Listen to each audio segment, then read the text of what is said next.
too, well, when you only have 3 games to play yeah, with. maybe iStudying already saw the tweet of ShuC saying he goes Roy. Yeah, might as well get some Banjo practice in. Yeah, right? exactly. And I'm not quite sure about how the matchup goes between those 2 matchups. Oh, I have no idea either. Like, I don't think I've ever seen these 2 characters play against each other. No, but one thing to keep in mind is the way Banjo uses his X is quite similar to how Mega Man uses his pellets, right? Yeah. pellets. So whenever iStudying can keep his space, Roy shouldn't be able to approach. And when he does, he always has a sour spot. Yeah, when for sure. That's space state. Yeah, like not approaching in general seems to be a very good game plan in Smash Ultimate. Oh, great charge F smash to punish that. Because if your hit shield gets hit 10 times, you get like a free frame 1 invincible Wasn't it roll. 11 frame window? 10 or 11, yeah. Yeah, around that. Yeah, something like that. Gotta watch that Gimmer video again, right? But the thing is that, like, I think the X are also gonna be very good for edge guarding Roy, because his recovery is very bad, very linear. Now, well, not too bad, but like if you got a tool like that, it can definitely invalidate him a lot. And also just dropping the grenade off the ledge can do so much against Roy. For sure, for sure. Because he also gets a bunch of confirms off of that grenade as well, and it does non-negligible damage as well. So you don't want to get hit by that. But the thing is that, oh, that's going to be it. This is like a snake. Yeah, like that up tilt has like very little horizontal range though, very much unlike snakes, but it kills, so it's a very great option there. Just having a down throw up tilt is really big. It feels like snake just. Yeah, like, and also the grenades, of course. Yeah, like having a kill confirm in any game is just so nice to have, because you can just beat shield and kill someone for it. Oh, great F tilts there. But the thing is that, speaking of grenade, ShuC seems to be playing around it very well. Like, he's been catching the grenades, throwing them back at iStudying, and then he has to shield or air dodge or whatever. Like, he is forced to deal with his own projectiles, which is definitely how you want to play the Banjo matchups. Muck told me about that earlier as well, so it's definitely no lack of character knowledge, but maybe just also the fact that iStudying is extremely good. Like, he won Dutch Comic Con, remember? Yeah, he did. And not only he won Dutch Comic Con with, I believe, a reset, not sure, over space, which is pretty crazy. Like, something I heard someone say about iStudying is that he's pretty bad against things that he's not very familiar with, but once he gets a little bit familiar with what he's playing against, he's just a complete monster. Like, he could beat literally anyone. And of course, Roy is quite an often matchup you definitely played. And he did have the roll rate, but didn't time it correctly. Yeah, there's of course the Flo in France that he might have played against. There's other Roys in the Netherlands, you know. Maybe he played a little bit against Messi, who knows. Like, he likes to grind with the Almere boys. Yeah, of course. And oh, yeah, there you see those S-guards. And of course, ShuC's Roy's level isn't as good as this Greninja, of course. Yeah. But yeah, one thing that's really cool to see is how iStudying uses grenade movements, which you can wave down often. Yeah, and he's definitely making use of that. Like, iStudying is in general just like a movement god, you know. Of course. One thing I find very interesting though is surprising lack of side B.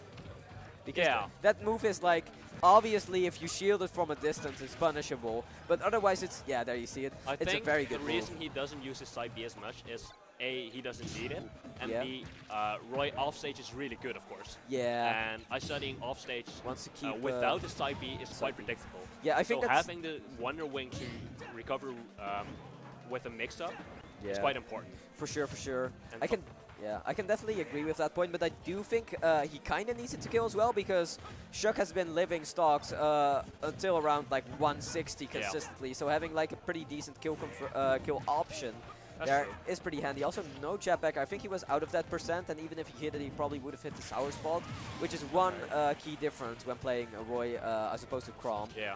I think Chrom very much has an advantage in terms of killing, because he doesn't have to worry about the sour spots, and his jetpacker is also a bit stronger because of that. But obviously, if you hit those hits with Roy, it's going to be very rewarding. And of course, the trade-off is that Roy does have way faster kill confirms. Yeah. But Chrom also has his up B out of shield, which every Chrom says it does 26 damage. Yeah, they really need to flex on about that. They always make sure to mention it, you know. It's a great icebreaker. Like, I'm gonna use that on my day tomorrow.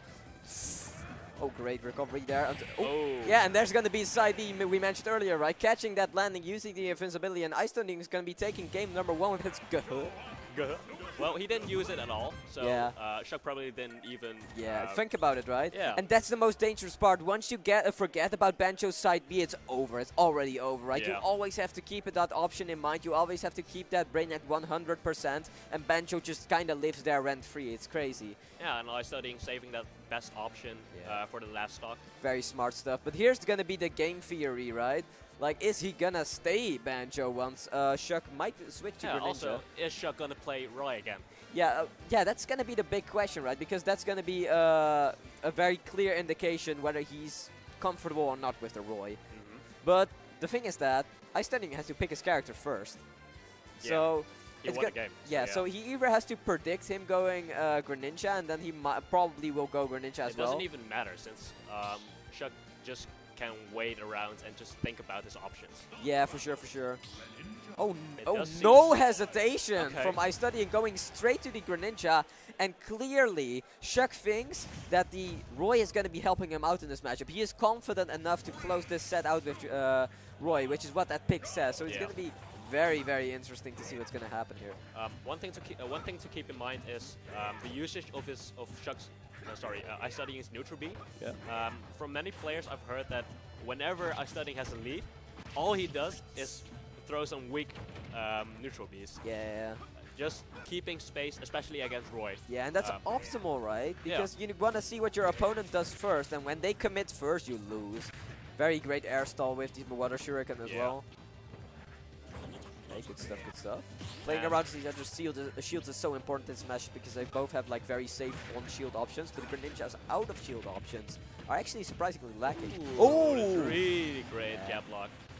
Because I'm sure you remember iStudying's famous jab blocks from Smash 4, right? I didn't play Smash 4, sorry. Oh, okay, well, I mean, if you watch Smash 4, Okay. you'd know that iStudying's footstool and jab block combos were just off the charts. The most famous thing about it is he managed to win over ESAM at Beast 6, I believe, using those crazy confirms.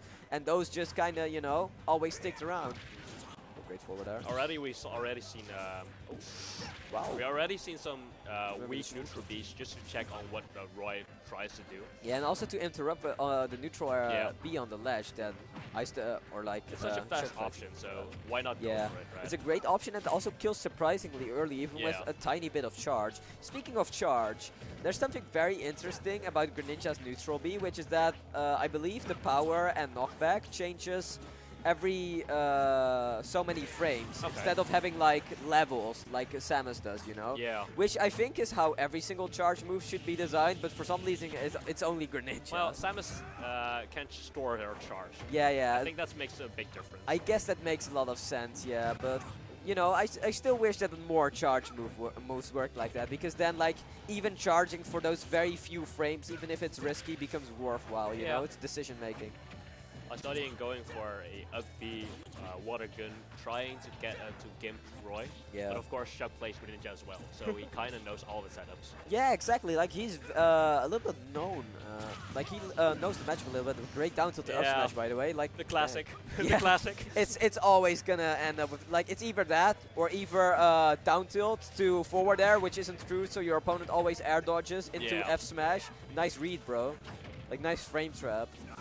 Like that's pretty much a true combo anyway, because there's not many. Ooh, very with nice. The B reverse so he can get the back air. Yeah. It's really great setup. Yeah, like iStudying's brain must be spilling out of his skull with those decisions right now. against the charge neutral B. Yeah. Oh, that dash He attack's did get whiff. the B. He did actually get rid of the B. But Guess this time on the platform B. Yeah. Oh, and I know about that side B. This might be very, very bad for you. And that's it. That's it. That's it. And that's going to be a Quite GG 2-0. Yeah, a little bit unfortunate.